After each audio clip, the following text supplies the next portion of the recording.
قدرمنو ملګرو د یو داسې کورنۍ حال ته راغلي وو چې د دې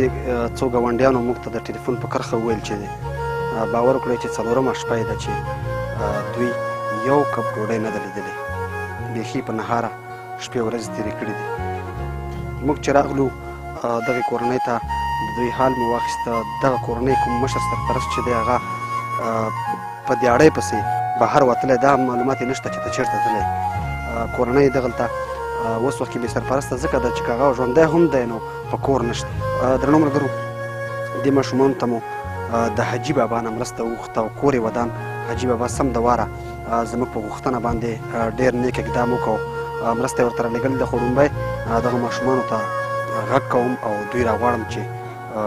لږ په حال احوال باندې تاسې پوه کړم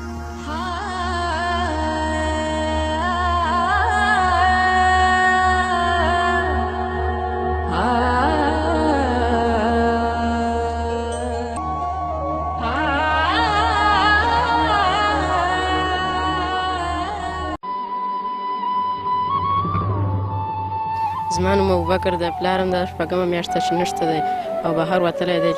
نه په ګج مزدوري کړې ده او که نه او کور ته نه دی راغلی نن سبا چای هم نه دی څښلي او کپ ډوډۍ په کور کې نن څلورمه ورځ ده چې کپ ډوډۍ په کور کې نشته دی ګاونډیانو ته ورغلم رانې بازار کې هم خلکو له ورغلم هېچا هم په قرض باندې شی رانه کړه او ګاونډیانو ته دلته د کومې څلور پنځه شپې چې نهار وي ستاسو ته حال نه د ګاونډیان نه و خبر هغه وخت نه هېڅوک هم نه و خبر چې بیا خبر شو بیا له ګاونډیانو خوراک سامان شی راوړ بس بیا مې د درې شپې په هغه تېرې کړې تر هغې پورې تا هېچا ته هم وینا نه کړه چې ښه را مجبوره شوې او نهاره شپې هم تېرې کړې بیا هم ګاونډیان خبر کړه الله رب العزت زموږ په ټولو ولسونو باندې رحم وکړي د دې ساحو کرنتین اوس هم هماغسې برحال روان دی څویمه میاشت ده دغه ځای ولسونو یوه روپۍ مزدوري نه ده کړې د دې ماشومانو حال نه چې خبر شو هېڅوک چاته لاس نه نیسي په سوال باندې ولې چې دلته په مخ کې پښتو ده خو چې سړی ډېر مجبوره نه شي نو تر هغې د خولې نه هغه سورسی نه وباسي دا ماشوم چې دی د په خپلو خبرو کې وویل چې موږ څلور پنځه شپې نهاره تېرې کړې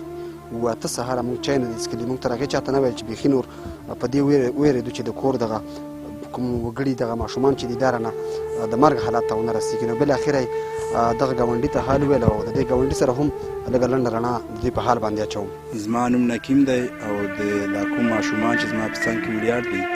دوی پلار دا ډېره موده وشوه چې مزدورۍ خوارۍ پسې تللی دی او هېڅ معلومات یې نشته چې تا به چېرته مزدوري کې لګیا یې او که نه خو دوی خوارانو ته یې څه نه دي رالګلي دلته خو بل څوک نشته نه دلته یې بل څوک نشته دغه والده کې سرپرست دی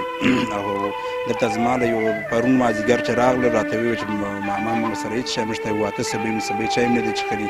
څو ورځې موږ نارې تېرې کړي دي نو بیا ما د حاجي بابا خیریه بنسټ سره په دې رابطه وکړه او هغه موږ سره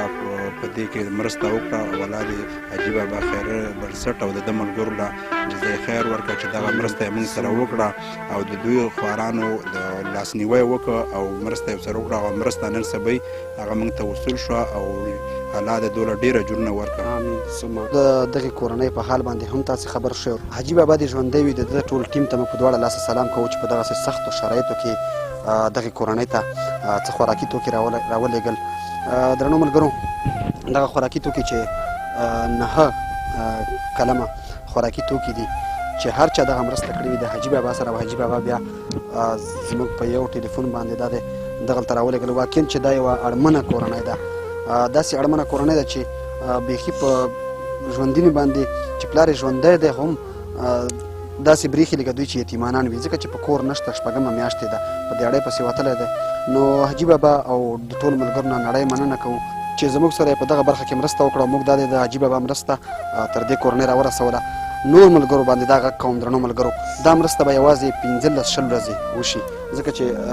په کور کې نور وګړي هم لري نو نور ملګري چې د چا هم وسه کېږي دا یو اتفاق دی یوه همدردي ده د مسلمانۍ او د ورورولۍ یوه ستره پالنه ده په دې کې را سره جدي مرسته وکړئ دا وګورئ دوی ته چې موږ وکاته دوی نه په پښو باندې داسې څه لري په بدن یې کورتیګانې نشته نو په تاسو ټولو باندې غږ کوو چې دغه کورنۍ سره نورې مرستې هم جاري وساتئ